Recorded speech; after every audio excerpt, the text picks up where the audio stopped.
Your take on the last couple of days with the Carolina Panthers? Um, yeah, I think it's an owner getting his sea legs. I it's interesting because like I had a question in my mailbag this week. It's up on the site. It asked me if he's like the next Snyder.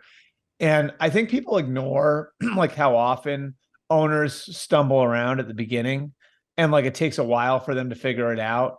And I think that's become the default thing. Like when an owner comes in and messes things up in the beginning, it's like, oh well, he's Dan Snyder.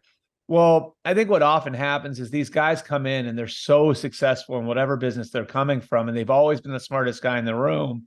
And then they come into this environment and they think, okay, well, I'll just be able to push all the same buttons I pushed as a real estate tycoon or as a hedge fund manager, and it's going to work.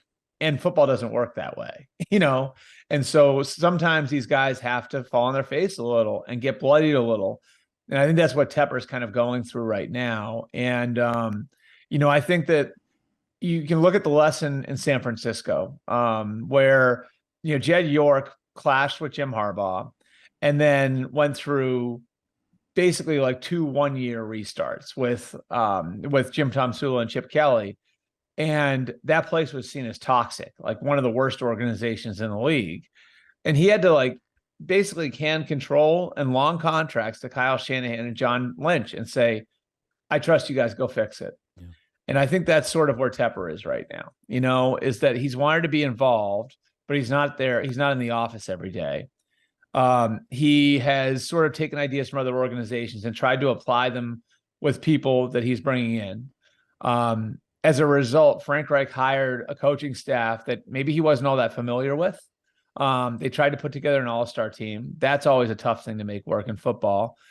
I think that there hasn't been a cogent like organizational philosophy there. But could you see Belichick wanting to work for that owner? If he gives him control, maybe.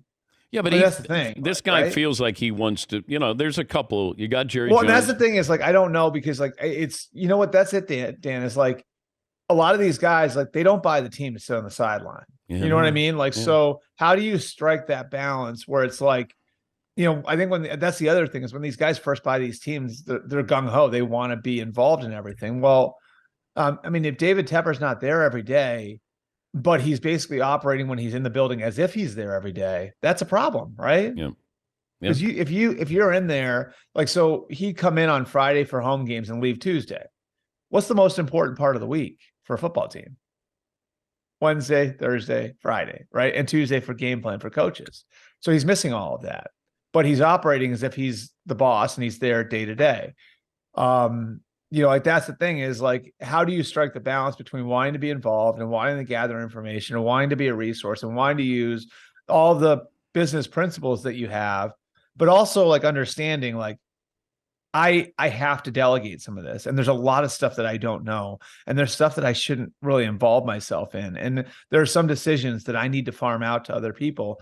Like to me, like the assembly of the all-star staff was like a big part of it. Like he saw what the Giants did with Brian Daboll, right? Where Daboll brought in some guys he didn't know to coach for him. Well, Daboll went through this like huge process where he had like basically the coaches who were already on staff group interviewing people who were potentially going to come in and work for them. And then he saw what the Niners did, right? Like where the Niners had all of these guys go through and D'Amico Ryans and Robert Saleh and Mike McDaniel and Martin Mayhew and Rand Carthon, where they were getting draft picks for the scouts and coaches that had come through their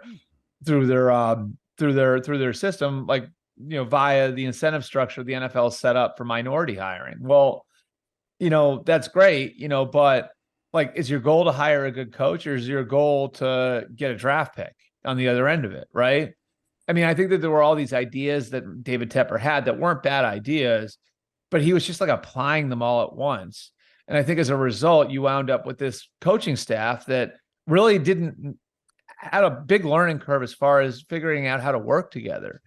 And then you get in the season and the offense looks like a mess and the defense doesn't match the offense. And now you're not giving the group time to grow together. And like, what are you, So I think that that's going to be like the big thing coming out of this is like, what is the Panthers organizational philosophy? If like in a straight line, like how would you describe what they are?